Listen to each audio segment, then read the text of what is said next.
What's up, everyone? It's birthday. Let's unbox my parcel. So I was waiting for this the whole week, and now I can finally open this. Oh my god!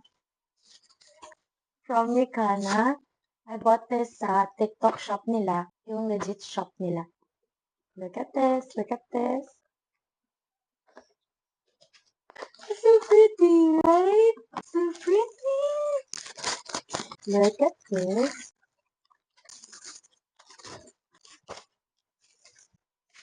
And when you open this, meron lagayan ng photo, and then here card, 1, 2, 3. Here, bills. You can put some bills here. And then, coins here.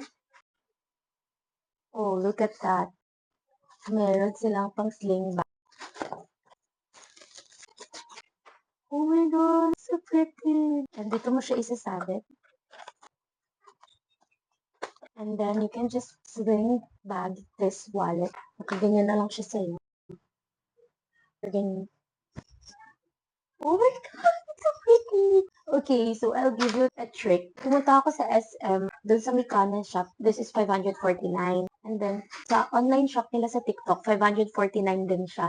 Pero, since gustong-gusto ko siya, tsinagaan ko siya, hindi ko siya binili ng 549 kasi namamahalan ako. Bili ko siya less than 400. Lalagay ko dyan kung magkano ko na lang to na-purchase. And super ganda. I'll show you my wallet. Ito yung wallet na ginagamit ko ngayon. And hindi ko to binili. Bigay ito sa akin ng favorite teacher ko nung high school, nung debut ko. So, 2018 ako nag-debut, 2026 na ngayon. So, 8 years ko na itong gamit and hindi ko pinapalitan. Ngayon na ako nagpalit.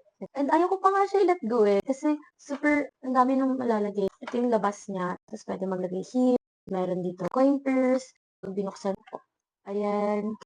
Yan, meron pa dito. Ang dami, super malalagay. Detachable ito. Sobrang ang ganda nito. Meron, hindi yan bills, di ba? And super sira na siya. Yan, kung mapapansin niyo, sira na. Ito, sira na. Kahit ayaw ko pa siya i-let go. Bumibigay niya siya. Ito pa pala, oh. Hello. Kaso, ayan, sirang-sira. Ang tibay niya kasi. Tapos ito, nung nakita ko to, ay, pwede, ganyan, pwede.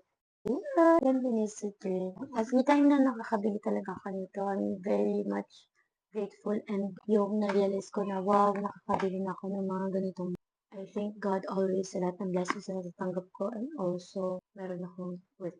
Yung nakaraan niya, nag-vote ako sa messenger, sabi ko, another day, another gastos. Then sabi ng mga kapatid ko, thank you Lord kasi may pang gastos, which is, Amen. Tama. Yun lang guys. Thanks for watching. Bye.